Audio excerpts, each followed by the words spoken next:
So welcome to Double Trouble, Reigniting Civic Engagement Through Pandemics and Disasters. My name is Katie Hussey-Sloniker, and I'm the Learning Officer for the AmeriCorps Office of Research and Evaluation. Today's webinar features the work of an AmeriCorps research grantee project from the University of Houston and Texas Southern University that navigated COVID-19 and a national disaster during their work. Our objective is to share the insights researchers learned real time about what facilitates and hinders civic engagement.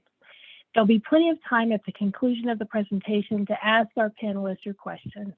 Please be sure to place those questions in the comments section of the chat.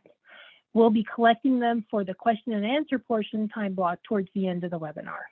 And now, here to welcome us to the discussion is Andrea Robles, Research and Evaluation Manager with the AmeriCorps Office of Research and Evaluation. Andrea? Thank you, Katie. Hello, everyone, and welcome. I want to thank you for joining us to hear about a participatory action research study that explores factors shaping community members' engagement in civic life, as Katie said, during the COVID-19 pandemic and a natural disaster.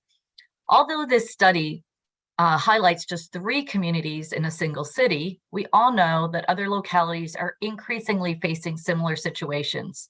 Because we believe that an engaged citizenry is essential for a thriving democracy, in this spring and early summer's webinar series, we are highlighting research that provides context on our nation's civic life and clues to how we might reimagine and reignite our civil society. You will hear more about this from Dr. Megha Patel in just a few minutes. Next slide, please. As an Office of Research and Evaluation, we have several ways we support our agency's mission of increasing civic engagement and volunteering to strengthen communities. As you see on your screen, we categorize our work into 4 main buckets. As an office, we also translate knowledge and evidence so that it can be utilized to strengthen organizations and communities, improve our programs, and enhance our members and volunteer service experiences. Our webinar series is one way that we make our research and evidence available. In this webinar, our speakers fit into the second bucket since they have been conducting research and building scholarship on civic engagement. But we also hope that our grantees and programs who work in this space can imagine ways to incorporate some of these important findings into their programming and evidence-based models. Before I introduce the speakers, I want to say a brief background on the reasons we believe so strongly in funding this research. So next slide, please. So since 2002, we have partnered with the U.S. Census to field a supplement on volunteering and civic engagement in the current population survey that we call the CEV. After about a decade of collecting national level data, we turned to the National Academies of Sciences to make recommendations on how we could improve and expand our data collection efforts and increase our knowledge of civil society more broadly. One recommendation was to complement the national level survey with different measurement approaches. So next slide, please. More specifically, the National Academies of Sciences recommended using other research designs such as in-depth, longitudinal, or experimental studies and conducting research at the subnational and local levels. To address these recommendations, we developed a research grant competition for scholars and graduate students at universities to conduct innovative research on civic engagement and volunteering. More importantly, for today's discussion, we decided that the best way to incorporate local level research was to directly fund scholars and communities conducting participatory research approaches in their communities. Next slide, please. So why does participatory research suit AmeriCorps? Participatory research is an equitable approach to community engagement, and this complements the agency's mission. The heart of this approach is democratizing the research process so that communities can systematically identify their strengths and challenges. And we believe that AmeriCorps National Service programs that focus on local communities can be part of a solution in community strengthening. The speakers you hear from today, who are also 2018 research grantees, and we could put the link in the chat, are doing precisely this type of work. So next slide, please. Today, the first speaker is Dr. Megha Patel, who is currently a colleague and a research analyst at the Office of Research and Evaluation at AmeriCorps, and has focused her work and taught classes on human and social factors of disasters. She will frame the importance of today's topic.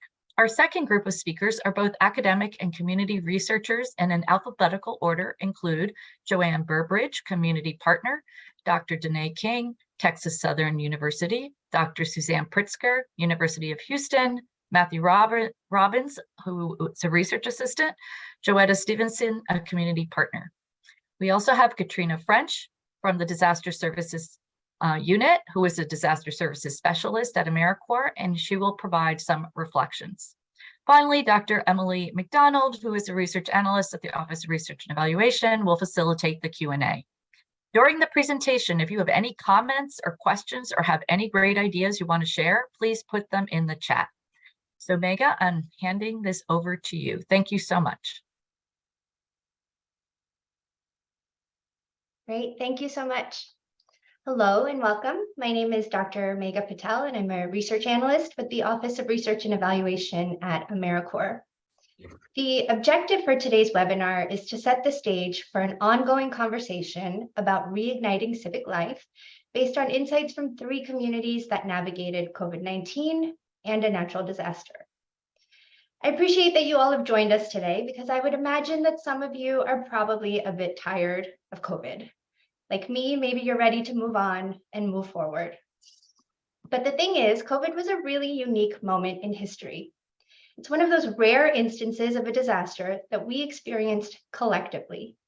Every single one of us was affected by this disaster in many different ways, and that offers a rare opportunity for collective reflection and learning. If you would humor me, I'd like for you to take a minute to reflect on those early days of COVID back in March 2020. Where were you? Who were you with? How did you cope? How did you feel? What did you need in that moment? And what did you do to help your family, your friends, your community, either formally or informally? And if you're able to, maybe even go back and look at photos from that time to recall how drastically our lives changed from normal to not normal. In a different life, outside of my role here at AmeriCorps, I teach and study the concept of community resilience, particularly in the face of disasters. One of the things that makes the concept of resilience so tricky is that sometimes we think of it as a trait. We talk about a quality that is innate to an individual or a community. We think of it as an outcome. We talk about how a person or a community was able to bounce back or adapt to a catastrophic event. Or we think of it as a process and something that we cultivate over time. If we think of community resilience as a process, scholars will say that one of the ways we develop resilience is by continuously engaging in critical reflection. We need to take the time as a community to reflect on what worked, what didn't work, and what we can do better next time. Next slide, please. Here at AmeriCorps, we have tried to do just that through the Reigniting Civic Life series of webinars. If you weren't able to join us for our previous webinars, I hope you will click on the link in the chat and watch the recordings when you're able to. We have touched on topics such as exploring new paradigms of civic engagement following the release of findings from the longitudinal survey about civic engagement trends in the US, where we were reminded that civic engagement takes many forms. This is important to keep in mind for our conversation today as we consider what we can learn about the role of civic engagement before, during, and after a disaster. We also had a webinar on community-based research as a vehicle for civic engagement and community impact, with insights from a participatory research project in Reno, Nevada, that explored issues related to climate change.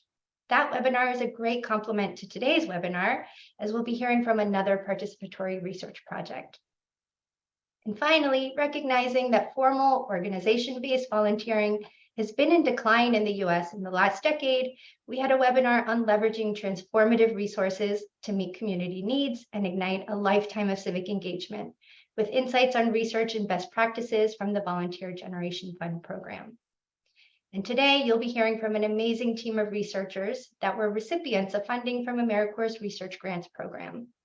They will be discussing their experiences not only through COVID, but also what happened when they simultaneously had to deal with another disaster. Maybe this sounds like your community. We know that many places around the country and the world have dealt with and are dealing with similar situations, disasters upon disasters. It often feels like we have barely caught our breath before we're dealing with the next thing. The research team will be discussing takeaways from their study about how communities navigated civic engagement during this time. As you listen to them, I hope you will take the time to critically reflect on civic life in your own communities following COVID or other disasters, and reflect on what worked, what didn't work, and what you can do better next time. As a reminder, please post any questions you have in the chat, and we will be sure to get to them in the Q&A after the presentation. And now I'm happy to pass it on to Dr. Pritzker, and she will be introducing the research team. Thank you. Thank you, Mega, and good afternoon, everyone. Our team is excited about the opportunity to share our research today, and we are extremely grateful to AmeriCorps for their continued support of our work. Next slide. I am Suzanne Pritzker, a faculty member at the University of Houston Graduate College of Social Work, and I'm presenting today along with Dr. Danae King from Texas Southern University, Matthew Robbins, one of our graduate research assistants, and with Joanne Burbridge and Joetta Stevenson, two community members who have been integral partners in this research. Today, we are sharing with you a presentation entitled Building Connection During a Time of Disconnect, exploring civic engagement during COVID and at the intersection of COVID and natural disasters. Next slide. This project stems from a partnership between the University of Houston Graduate College of Social Work and the Bullard Center for Environmental and Climate Justice at Texas Southern University, and with 3 Houston area communities, 5th Ward Kashmere Gardens, Sunnyside, and Galena Park. Next slide. We came together in summer 2020 during the COVID pandemic to conceptualize this project focused on community members' experiences with civic engagement during COVID. We identified 3 core questions that we wanted to understand more about. First, how was COVID shaping the ways that community members experienced civic engagement? And second, what was happening that was supporting community members' civic engagement during the massive shifts emerging during COVID? And what was happening that was getting in the way of civic engagement? But we also added what, to us, was a critical third question. Dr. King and I had previously engaged in an AmeriCorps-supported community-based participatory research project after Hurricane Harvey had wreaked devastation across the Houston region. And through that project, we had been particularly struck by the ways in which community members consistently spoke about the civic impacts of Harvey in the context of the multiple prior disasters that they had experienced. In a Gulf Coast city like Houston, we are seeing in real time the compounding effects of multiple natural disasters. And so, for us, it became critical that we explore the impacts of natural disasters on subsequent civic engagement experiences. So we developed a third question. How did community members' prior natural disaster experiences shape their civic engagement during COVID? Next slide. By summer 2020, our partner communities, 5th Ward Kashmere Gardens, Sunnyside, and Galena Park, each had specifically been identified as at high risk for COVID spread. Each had also been directly impacted by Hurricane Harvey, which had devastated so much of the Houston region just 3 years before COVID. But what we could never have anticipated in summer 2020 was that our data collection in winter 2021 would be interrupted by yet another natural disaster. In February 2021, as consistent and accessible COVID testing and vaccinations were still out of reach for so many, Winter Storm Uri hit Texas, and our state was completely unprepared for the devastating impacts. As you'll hear shortly, however, the occurrence of a natural disaster in the middle of our project enabled us to gain new insights into how the experiences of COVID and natural disasters intersected in people's civic lives. Next. The project we share today was an entirely virtual, community-based participatory research study guided by a team of 9 community co-researchers, including Joetta Stevenson, who you'll hear from shortly. In each of our 3 partner communities, co-researchers recruited their neighbors to participate via Zoom in virtual focus groups and interviews in the early months of 2021. After these focus groups and interviews were complete, co-researchers met virtually to conduct preliminary analyses that informed the findings we will share today. Now I'll pass this over to Matthew Robbins, a recent Master of Social Work graduate, who is truly the reason that we were able to implement this project so effectively, to share more about what it looked like to implement a community-based project like this entirely virtually. Thank you, Dr. Prisker. Hello, how everybody doing today? I'm Matthew Robbins. I served as a research assistant for the project. I got a chance to work with a really great staff and some really great co-researchers. So today I'll be discussing the successes and also the challenges. First, I will start with the technology access. We was able to provide the co-researchers with laptops, also mobile hotspots, and also headsets, so they will be able to conduct the focus groups. Also, I was able to build real, genuine-based relationships with each co-researcher. I was new coming into Houston. I was from Mississippi. It was my first semester in grad school, and I just had no idea about the communities that we would be working in. I got a chance to connect with East Coast researcher, as in speaking with them individually, one-on-one, almost talking for hours, just understanding their passion for their community, how they felt that their communities were considered underserved, and also getting a chance to see how this research would expose the disparities and disadvantages that each community had. And we was able to complete a really successful job by doing that. But it all started basically out there building that rapport in the beginning. But I also had a chance to connect with participants as well. I got a chance to understand that so many participants wanted to join the study, but they also did not have access to a computer or a mobile phone. So many participants will go over to their neighbor house or use family members' cellular devices just so they can be a part of the study. That just shows you how awesome and how important this study, and they want to expose so many things to the community, about the community, to be able to have a successful community after this research. And I was able to be considered by my team the tech guy. Zoom was new to everybody. We had a chance to really, I had a chance to create a Zoom tutorial, as in how to join the call, how to, if you get disconnected middle of the call. I would sometimes take calls in the middle of calls. Sometimes meeting will start almost an hour later, but we had participants willing to be able to still join, want to continue with the focus group. So I had an awesome opportunity to be able to be a tech guy, build relationships, and also just provide opportunity and technology access to the community. And next, I will pass it over to Ms. Joetta, one of my favorite co-researchers, where she will talk about her experience with the project. Thank you, Matthew. I appreciate it.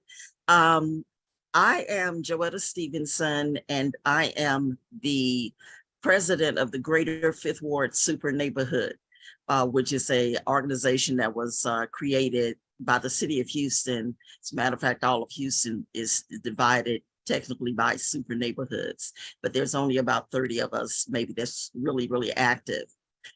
In my role as super neighborhood president, when COVID first struck, one of the things that happened once the city shut down, we had an issue with people being able to get food, people with comorbidities that weren't able to go to the grocery store, or had no contact with family members who normally would visit them nonstop, but it was total isolation. So we started, I started working with another organization that we were, he said, it was called COCO, and they set up a food drop that was more of a hub, so that other neighborhoods, community leaders could come in with trucks or little flatbeds or trailers and get food from a hub at a church. We use the church parking lot, and get food for their various neighborhoods. And even beyond that, we started doing other things in the community to help with our senior citizens and our disabled. The one thing that I felt was so remarkable about even being asked to participate as a co-researcher in this project was the fact that they were so good with looking at pre-focus group, during focus group, and post-focus group. And the questions, you're a little bit apprehensive because, I had not been a part of something like this. I've been a co-researcher like this before. But it was in what I call plain speak. It embraced where I was where I am. And I understood, and I was, we had a wonderful team from U of H, Texas Southern, and the graduate researcher, he was always accommodating because we're so active in my neighborhood with the super neighborhood. If I had a conflict in time or a conflict on a day, then he was very amenable and very, flexible to help me in terms of even training, understanding how to ask the question properly, and with what I learned through them, I knew that when we started looking and recruiting people to become part of the focus groups, I knew it needed to go across a vast, diverse group. It needed to be male, female.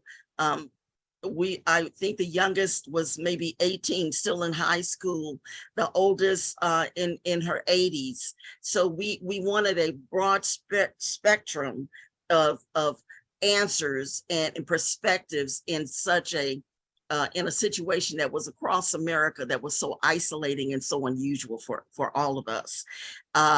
And the people that were chosen, I knew that with encouragement of Matthew and Dr. King, I knew that I needed to make sure that everyone had a voice.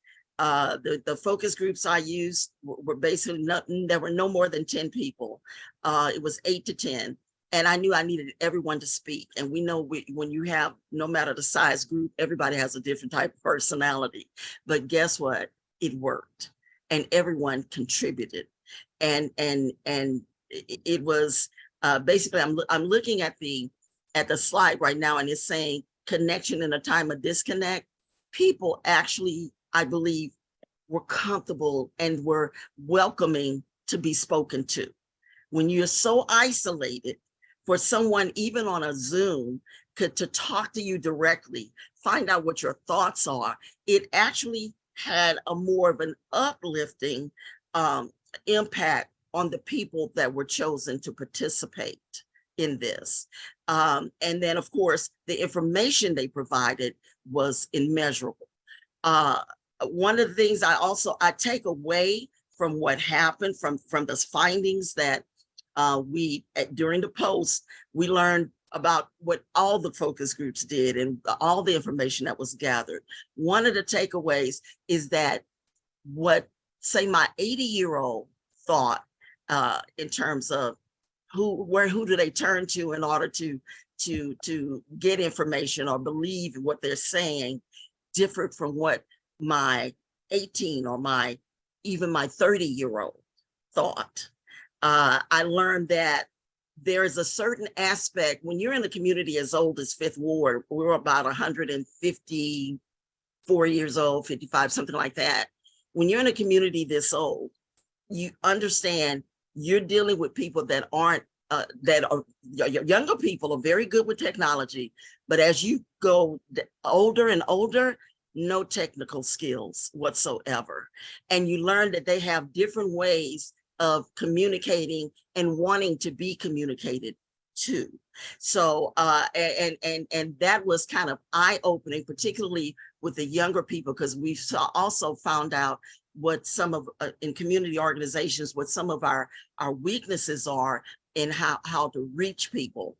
I'm not, and people, the most active people in my community are not that astute when it comes to technology, but we are pulling in more of a younger crowd. And even if it's one or two of them, they're the ones I sit down and talk to and say, could you get me on Instagram?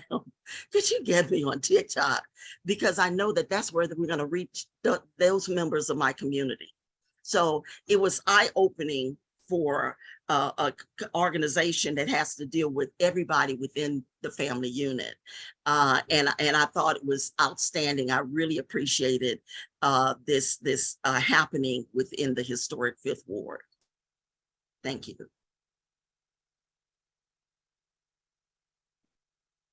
Thank you, Ms. Joetta.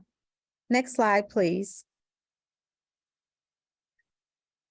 So I am Dr. Danae King. I'm the Associate Director of the Bullard Center for Environmental and Climate Justice at Texas Southern University. And I have the pleasure of sharing with you the findings from the focus groups that Ms. Joetta so eloquently shared in terms of how they were successfully implemented. And she is absolutely correct when she says that people felt comfortable, that people were willing to share even in a virtual setting. We were, Dr. Pritzker and I were quite surprised. We were very concerned when we started the study, and we had to convert it to a virtual study. But after a few focus groups and our wonderful co-researchers facilitating the focus groups, it became very apparent that we were going to receive some very rich and useful information. So I'll be sharing with you information about the facilitators and barriers that we found, and specifically the disaster-related findings. Next slide. So in terms of facilitators and barriers, community members, residents basically had, as many of us did, COVID fear and stress. And so people were very concerned about getting sick and whether or not they would get anybody else sick. People were concerned about getting engaged in terms of it putting a strain, the pandemic putting a strain on everyone and it being very stressful. Others shared that the pandemic changed their lives. I think it changed many of our lives. In terms of COVID precautions, as it related to civic engagement, people were concerned that they missed being in the presence of others. So being able to physically greet and see faces and hug people. There were suggestions about, the wanting to get together and using things like drive-ins and theaters, basketball courts, using schools, parking lots, any way that they could think of in terms of getting together in a safe way and using COVID precautions. And then others expressed concerns about people not necessarily adhering to the precautions. And so that made them less likely to get involved because they were concerned about others and not themselves adhering. Next slide, please. So information access was really important. Ms. Joetta shared a little bit about how we learned about, different modes of disseminating information and how that is important when we think about different types of people in the community. And so some talked about it being easier to participate in if we use different kinds of social media, things like Facebook, WhatsApp, or even Zoom. Others shared that they were not necessarily as technologically advanced, and Ms. Joetta shared a little bit of that when we think about our seniors in these communities. Some people said they needed information that was written. They wanted things written and shared with them. And then others felt like they were just left out of the loop all the time. So they felt like their community was not provided information. And then there were concerns about misinformation. I think we saw a lot of that during COVID and maybe some still to this day.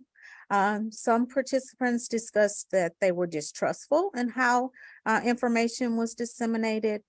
And then others talked about it being very hard to focus on the information. It was just information overload. So too much information and not really understanding, what was true and what was necessarily not as useful information. Next slide, please. And then community members shared a lot about unmet community needs. And so Dr. Pritzker shared in the beginning that the Houston area experienced quite a few extreme weather events prior to COVID. And many of our communities had not recovered from some of those events, specifically Hurricane Harvey. And so we heard a lot about residents feeling like they were on lockdown now during COVID, and they were not necessarily clear about what the plan was in terms of getting access to COVID vaccinations and COVID testing. Others talked about being overshadowed by other communities and feeling like some communities were receiving these resources while their community was left out. Some participants described being not necessarily valued, not necessarily getting the information that they needed. They even talked about the importance of understanding communities and where they are. And so people needing a walk-up site in addition to a drive-up site. So many of us experience driving through to do testing and to get vaccination. And so this participant described a need for a walk-up site for that. And then others shared, as we've shared previously, that the community was a technology desert. So they said people talk about food deserts. Well, this community is a technology desert. And so they felt like they needed more resources in terms of cell phones and Wi-Fi connections. Next slide. And so with all of the extreme weather events, the perception of inequitable recovery was very apparent in our study. We had residents that really talked about they didn't have the resources that they needed to help the community heal or grow. We also had residents that talked about a lack of response from government. And so they feel like promises were made and it had been years and really nothing had happened. And so this perception of inequitable recovery was very clear. Next slide. And then when we think about Hurricane Harvey and the disaster that occurred where most of the city was flooded for at least 3 or 4 days, there are unfortunately to this day still residents in our city that have not recovered. And so people felt like they were already behind before COVID. And now with COVID, their recovery process was going to be exacerbated. Next slide, please. And so when we think about the intersection of COVID and disaster, you got to hear from Dr. Pritzker that unfortunately during our focus groups, we also experienced Winter Storm Uri. And so Winter Storm Uri helped some residents to feel like they were able to come back together. We were forced to come back together in many ways. This resident said it brought us back together because we needed each other. So we were without power for maybe 4 or 5 days. And as a result of the frozen temperatures for the 4 or 5 days, many of our homes experienced broken pipes and water damage. And so it really forced us to come together as it did in Hurricane Harvey. So it was very similar for some residents. And then some people talked about being afraid to assist others during COVID. So if there were a natural disaster, some people said that they would be afraid to help. They were just concerned about COVID. And then others said no matter what would happen during COVID, they would still be there to help each other in spite of COVID precautions. Next slide. And so one of the ways that we do this great work is through community partnership. As you can tell, we work closely with community-based organizations that bring together the co-researchers that you, like Ms. Joetta, that you were able to meet. And these community partners were able to use some of the findings from this study to kind of prioritize how best to work in their community during COVID and also their future funding mechanisms. And so I'll turn it over to Ms. Joanne Burbridge next. Hello, everyone. My name is Joanne Burbridge, and I'm the Vice President of Sunnyside Community Redevelopment Organization. Our organization received its nonprofit status in 2017. And our mission is to seek to create healthy and sustainable community. And we do this by advocating, educating, and empowering our community residents. So Sunnyside is positioned to do a lot of what we have just heard. And with the 23,000 approximately residents in Sunnyside, we have noticed that there is this tremendous fear to bring data to the community. And so we reached out to several organizations, the city and the county, to assist us in our COVID initiative. We learned that during the study, we had 3 co-researchers in Sunnyside that assisted in this study. And we learned that COVID in Sunnyside was one of the hotspots. And so we had difficulties trying to reach individuals to come out to receive their vaccination. So we contacted the Harris County Public Health and we asked them, could they assist us in providing vaccinations? We reached out to the community. We did a lot of outreach by contacting our community residents. We made phone calls, we sent out information, we knocked on doors trying to get people in for those 2 times that we had the vaccination. And this was held at one of our members' church, First Missionary Baptist Church. And with all of our efforts, we only received 68 people in the 2 times that we conducted the vaccination events. We learned from that a lot of the fear was with the healthcare system, that people did not want to get their vaccination because they didn't think that it was going to benefit them. As a matter of fact, we heard stories that they might get even worse off if they had COVID. So we had a lot of education to provide to the community so that they would allay that fear.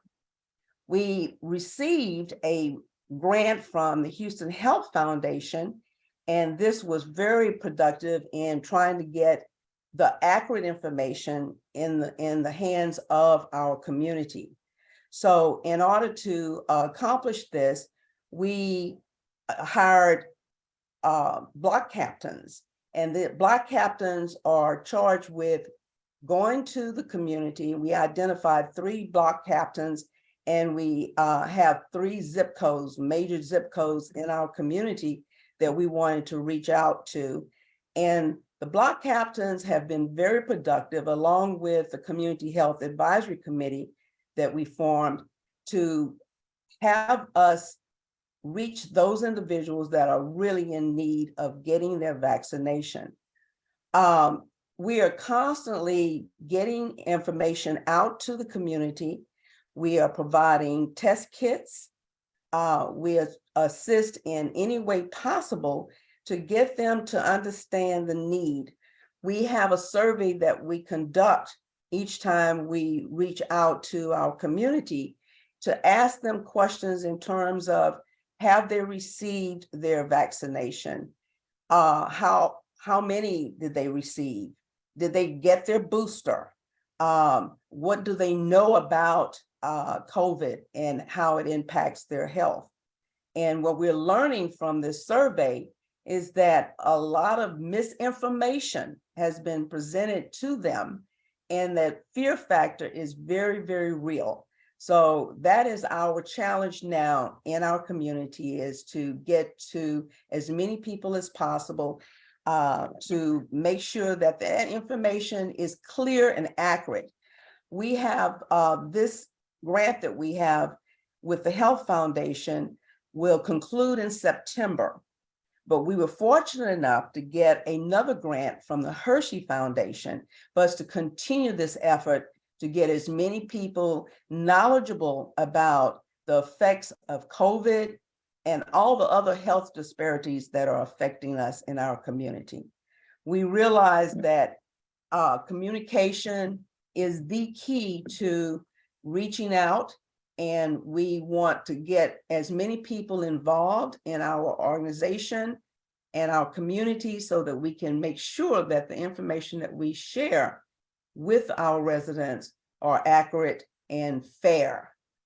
So that is the findings, the future findings that we have, is that there is still a need to get as many resources in our community as possible.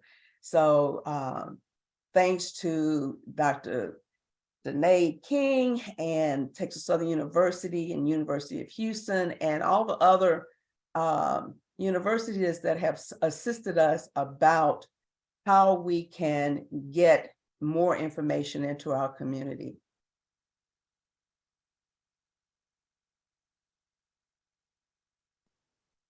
Thank you, Ms. Burbridge. Next slide, please.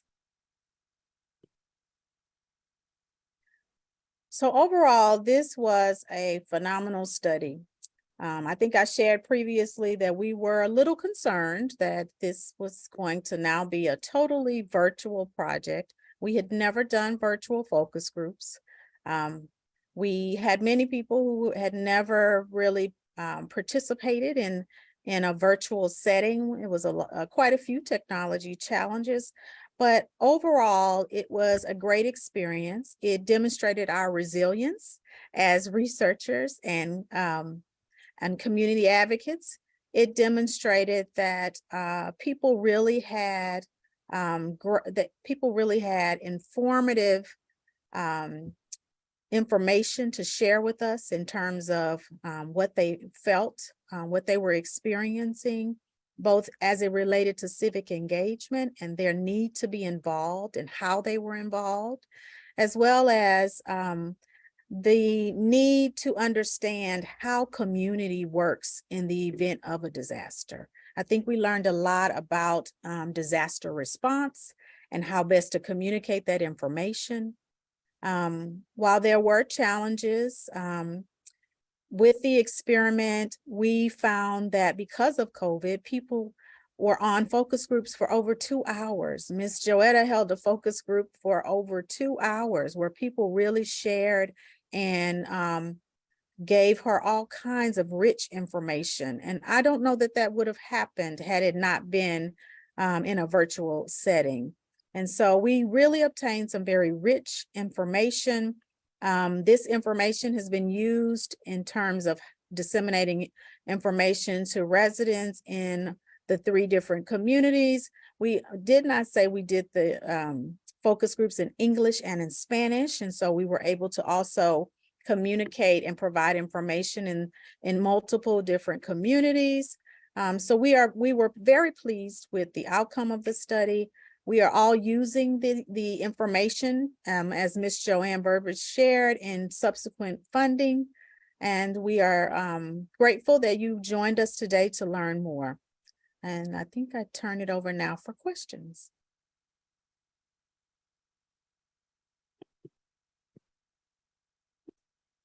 Hello, my name is Katrina French, and I'm a disaster services specialist with the AmeriCorps Disaster Services Unit. I'm so grateful for the opportunity to be able to offer the reflection on today's webinar, and huge thanks to our panelists and the Office of Research Evaluation for today's session. Disasters reveal what is broken or weak. They show us what needs attention, support, and care, and they do this in a very forceful way.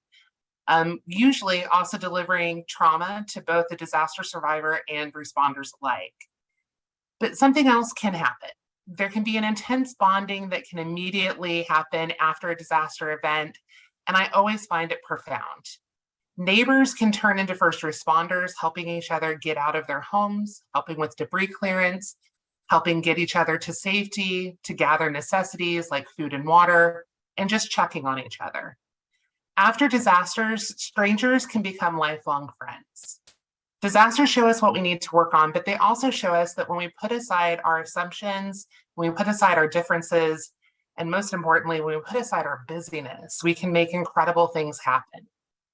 I've seen people who on any other day would be arguing with each other about politics or religion or other issues, put aside those disagreements and work towards a common good. The challenge of what disasters teach us is that it requires thoughtful, meaningful, and regular engagement to keep that solidarity and the engagement going, to provide that attention and support and care to repair and shore up what the disaster has shown us is broken or weak. And all of us on the call have the power to help out with that. We have the power to engage in our communities, to expand our networks, our allies, to collectively work on providing the attention and support and care we know is needed, especially for those who are routinely underserved by our society, especially with extreme weather events becoming more and more common. So here's a few concrete actions you can take. First off, personally prepare. Learn what disaster events are likely for your area and prepare yourself and your family for those events. The better prepared you are, the more options you have, and the more options you have, the more resilient you'll be during a disaster event. www.ready.gov is a great starting place for preparedness. Once you've learned how to prepare, share that knowledge with friends, family, coworkers, and others. Help spread that knowledge, because a community that is best prepared, help spread that knowledge, because the better a community is prepared, the better its citizens will come through that disaster event. Third, get active in your community. Find an organization that will help during a disaster event and become a volunteer. And if you can, donate funds. Find out what organizations are already serving underserved individuals and families, and volunteer and donate if you can. Show up to your city council meetings. Stay informed about what your local government is doing to better prepare and mitigate disaster effects, and ask questions if they're not clear. Finally, be a force multiplier. Share your efforts with others and invite them to join you. The more folks that are committed to civic engagement, the better your community will be for you. Take your kids, your nieces, your nephews with you. Take anybody who will join you with that. And finally, I've also been asked to talk a little bit about what the Disaster Services Unit is. So if we could go to the next slide. The Disaster Services Unit is a small 5-person unit inside AmeriCorps and CCC, and we lead the agency's engagement across the disaster services cycle. So that includes disaster preparedness, response, recovery, and mitigation. And we work with our federal, state, local, nonprofit, faith-based, and other partners to achieve those results. The DSU's role is to be a central hub for the agency's disaster-related activities and ensure that our engagement in this area is appropriate, consistent, and coordinated. We've got 3 basic functions, and largely we are a training and technical assistance office. So we provide education and support both internally to the other offices within the agency, but also to state service commissions, state emergency management agencies, FEMA, National VOAD, voluntary organizations active in disaster, state VOADs, nonprofits, faith-based, and AmeriCorps and AmeriCorps Seniors Programming. We also coordinate the agency's disaster services strategy. And when there's a federally declared disaster, we can turn on our operational command and coordination and field AmeriCorps disaster response teams to federally declared disasters across the country and territories. So that concludes my portion. Thank you so much for the opportunity. And I see the comment in chat about the website for ready.gov. I'll put that in, as well as how you can reach us in the Disaster Services Unit if you would like a consult or like more information about what we do, or if you think we could be helpful to your organization. Thanks so much. And now I'm going to pass it to Emily. Hi, thank you so much, Katrina. Good afternoon, everyone. We've been compiling all of the questions you might have, so I'm going to invite our panelists back on screen.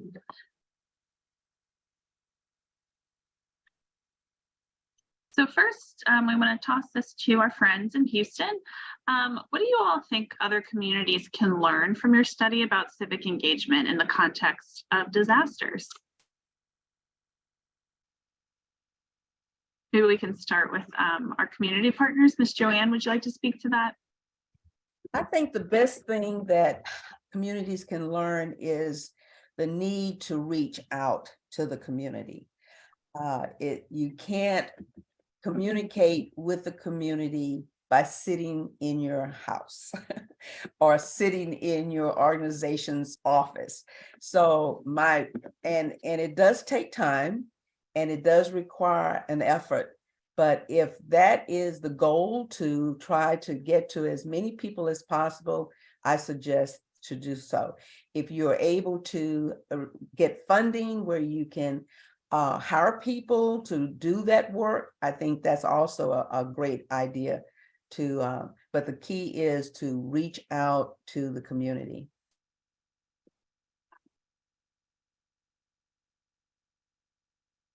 I'd like to piggyback on what Joanne is saying.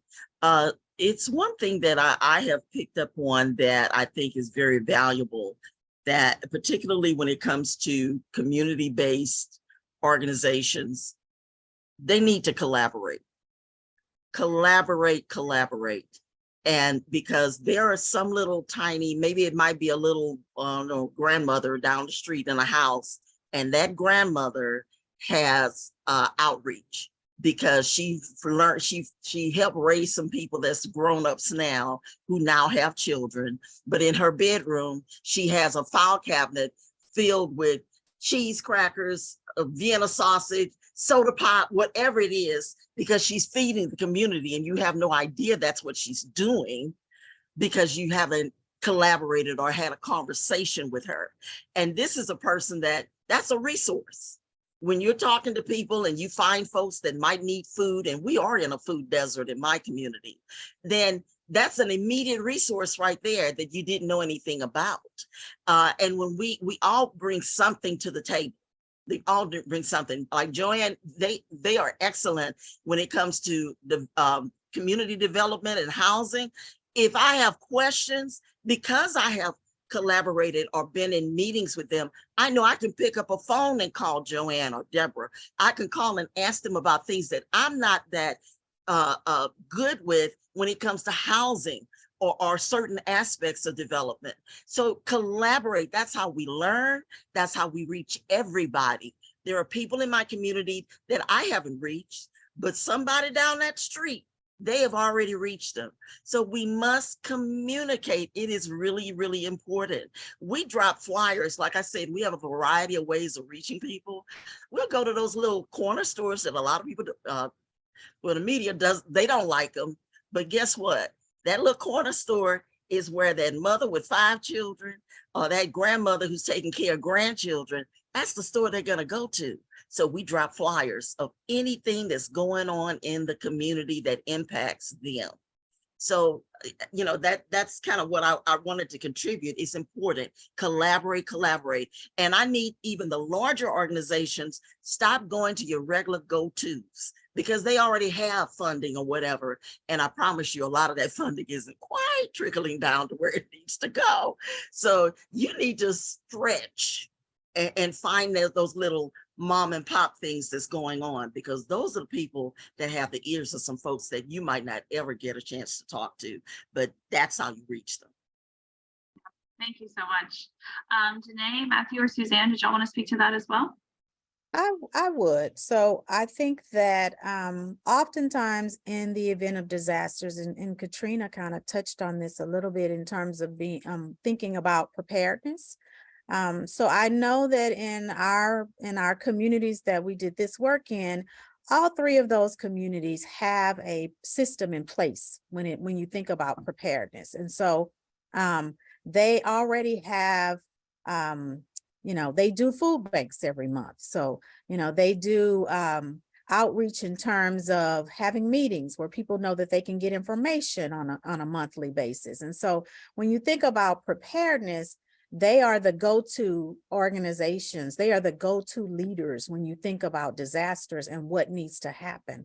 They know people in the community that may be disabled or homebound. They know the people that they need to check on. And so when we think about preparedness, those community-based organizations like SCRO and the community leaders like Ms. Joetta and Ms. Joanne, they are the people who are really the central unit of preparedness for us as it relates to disasters.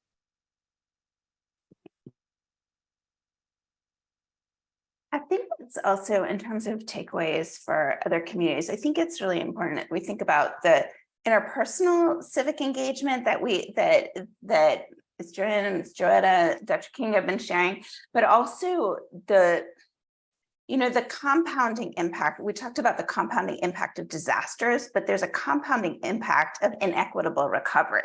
And I think that that's what we're really seeing too, that there's no reason to trust institutions. There's no reason, right? These governmental institutions that are just making it harder and harder to recover. You still haven't recovered from 2 natural disasters ago, right? And now there's disasters, pandemics, et cetera, are coming.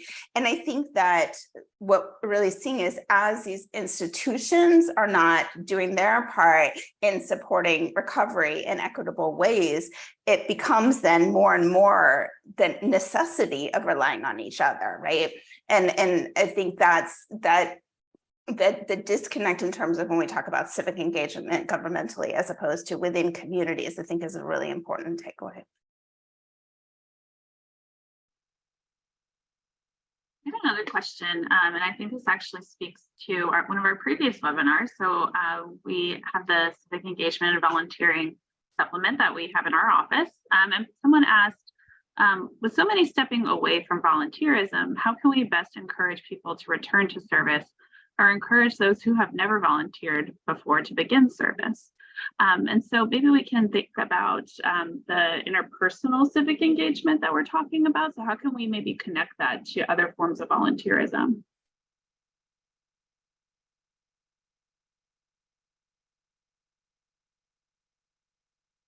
So Ms. Joetta and Matthew and I had some conversation just yesterday about volunteerism and the importance of finding new people to now come in and do some of this work with them. They are in need of more assistance.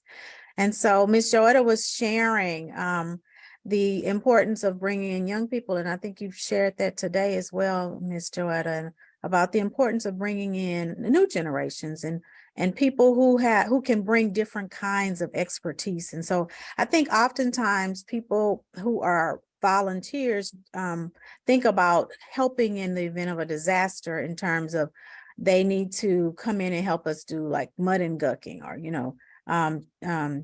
helping with construction, things like that. But there are all kinds of different types of services that are needed. So there are people who you need people to help with social media. Ms. Joetta talked about needing people to help with technology. So we need to do a better job of explaining the various roles that a volunteer could play and not make people feel that the only thing that they can do is come in immediately after a disaster and help us with cleanup. Because there's so much more to what happens after a disaster than just cleanup. So really kind of providing different roles, making sure people understand that there are a lot of different kind of roles. We need people to bring in hot food after a disaster. So we need people who will volunteer to do that. There are all kinds of things that are needed, and we should do a better job of making sure people understand that, I think. Just one thought. I'd like to agree with what Dr. King said. What we have found in our community, it's a elderly community, and we're seeing a lot of our elders being pushed out of their community. And we also see a lot of development with new homes. And with that comes new people that's coming into the community.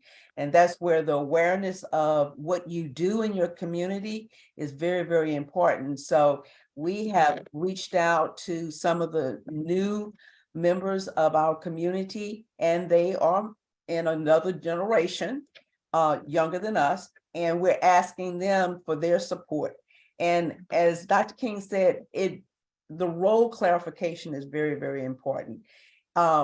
If you ask a person to come and share 30 minutes of their time or share their skills and allow them to be part of your organization, I think that's very beneficial. I'll comment on, I'll just say, probably you have the traditional way of volunteerism, but I think probably coming up with strategies to see what ways do younger communities would like to see volunteerism happen, or trying to see the mixture of satisfying both the elderly and the younger generation to see just ways they want to be involved, like just asking that question, or just social media, just creating a poll or anything like that, just trying to see what they like to see. So that's my insight.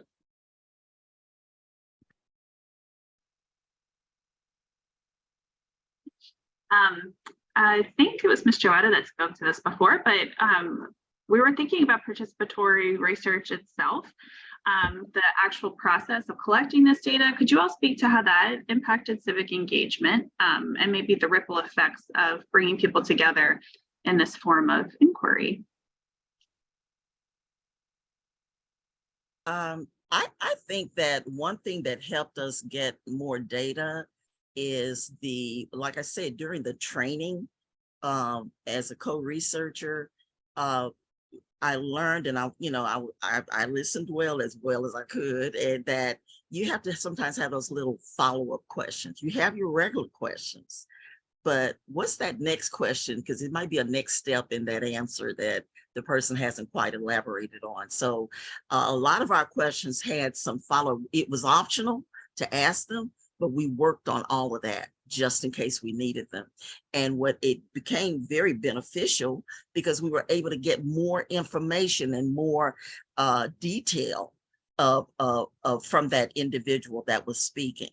And like I said, you let people understand in the beginning, there are no wrong answers. We just need this information so that it can help put together programs, help to improve programs, things that can raise the quality of life in your neighborhood, in our neighborhood. And so that was I think that was extremely important, that aspect of the way we asked those questions. And we allowed them to answer in their own way, but we also had those little pull out more detailed follow-up questions.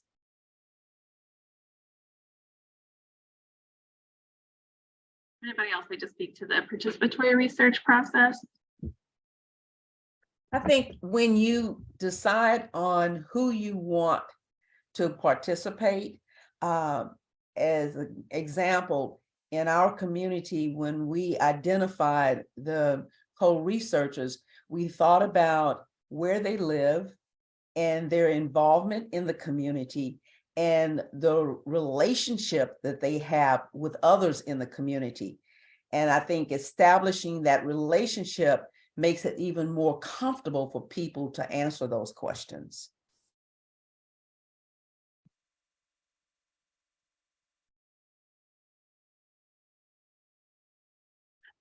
One more thing I want to add is that in my community, well, you need to look at your community and see the demographics. In my community, we have a high population of Spanish speakers from a variety of ethnicities, from Mexico, be it Dominican Republic or whatever. And you have to think, well, how do I reach someone who they might speak English or they might not speak English? So oftentimes a lot of the things that we pass out or flyers, we may do a front and back, front English, backside Spanish, because we want everyone to understand whatever that service or that research is happening. And then we also go to, like when we drop flyers, we actually have a few businesses. We're right where Fifth Ward is located. We have what's called Denver Harbor, which is a very high level of Hispanic population. We have just at our border is Buffalo Bayou. So right across Buffalo Bayou, we have what we call the East End or Second Ward, heavily Hispanic. And then to our western side, there's a lot of Hispanics called in the near north side area. We want everyone to be able to take advantage of the services and the resources, and we have to reach everyone.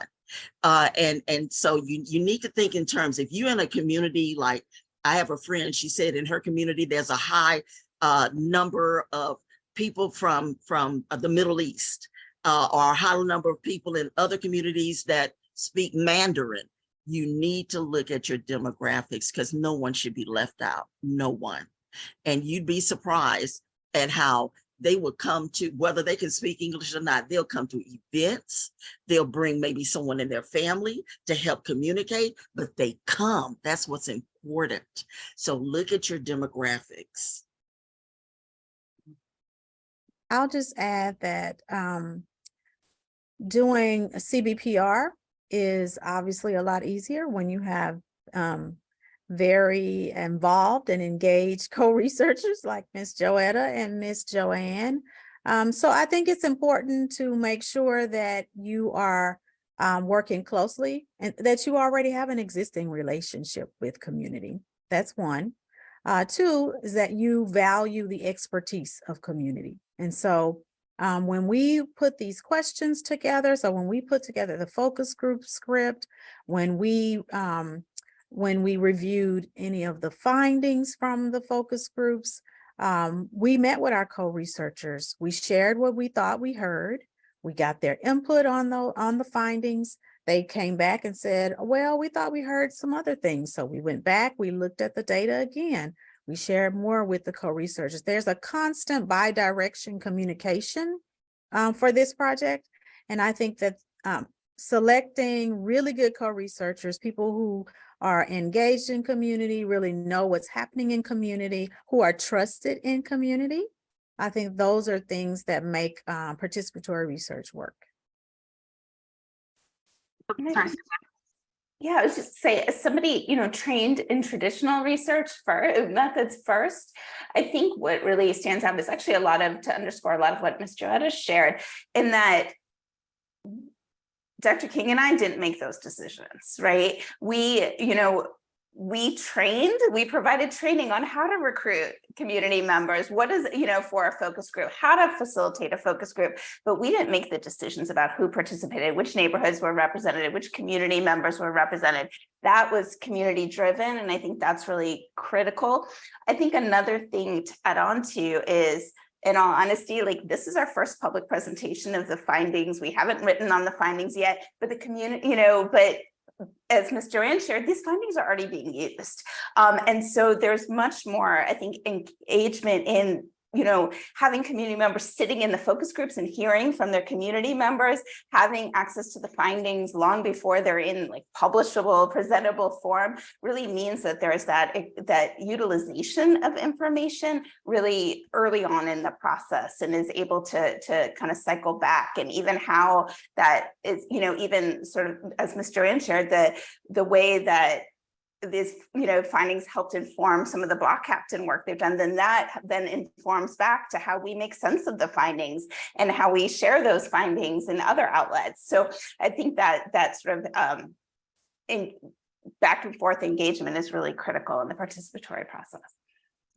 Yeah, time for one more question. This is a little bit of a piggyback question to what you all were talking about, but were there any challenges around power dynamics as you were bringing different people from different backgrounds, so researchers and different types of institutions and neighborhoods? Were there any power dynamics that you maybe spoke about directly, and how, if it was a challenge, and how did you deal with it?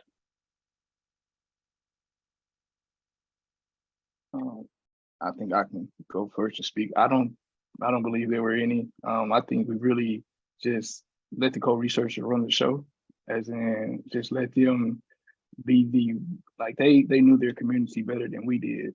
And we just really just let them speak and ask them what do they think, and let them just be so involved and active. Any decision we made, make sure we ask them. And just me being in the meetings and focus groups, I just let them know that, hey, I'm here to support, and I'm also here to learn. And I think that's what's really made a lot of the focus groups and the data become so rich and just become very great, because the power dynamics was never there, because we knew that these were their community. So that's from my perspective. As a community partner, we didn't feel it, because we knew the relationship was very important, that had already been established with other initiatives. So it was collaborative all the way from the beginning, and the collaboration, it continues with other events and projects that we're working on.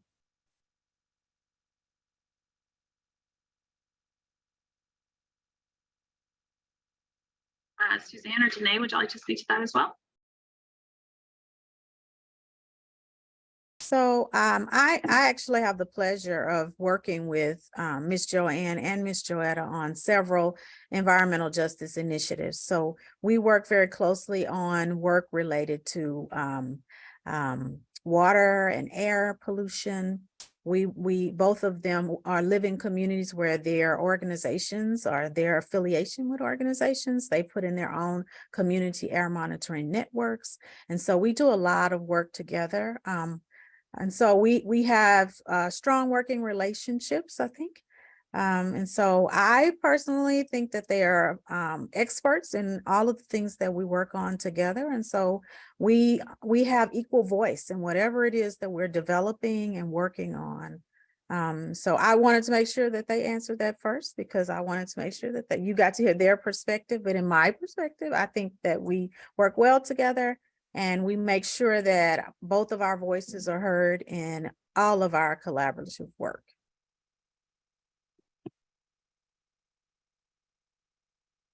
Awesome. Thank you all so much. This was an amazing Q&A, and thank you for bringing us all down to Houston and sharing the process and all of the findings with us.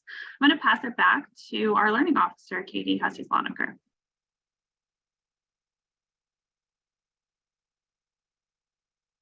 We're now at the close of our webinar. We'd like to thank our panelists for their presentation and discussion, Katrina French for the AmeriCorps reflection, and Emily McDonald for facilitating the Q&A portion of our webinar. We hope we hit our mark for today's webinar objective and that you walk away from the session having gained a new understanding of what hinders and facilitates civic engagement. This is the final AmeriCorps Evidence and Impact webinar for the fiscal year 2023. AmeriCorps has a new season of webinars that will start back up in September, so be on the lookout for topic announcements and registration. I'd like to extend a thank you to our Mathematica and Guardian of Honors colleagues for their technical support and coordination. This webinar recording and support materials will be posted on the AmeriCorps.gov website under the Impact Webinars within the coming weeks. Please feel free to share with your colleagues and networks. We will also be sending out a post-webinar survey, so please let us know your thoughts on this webinar and any ideas for future webinars. We hope you have a wonderful rest of the day, and thank you very much for joining us today.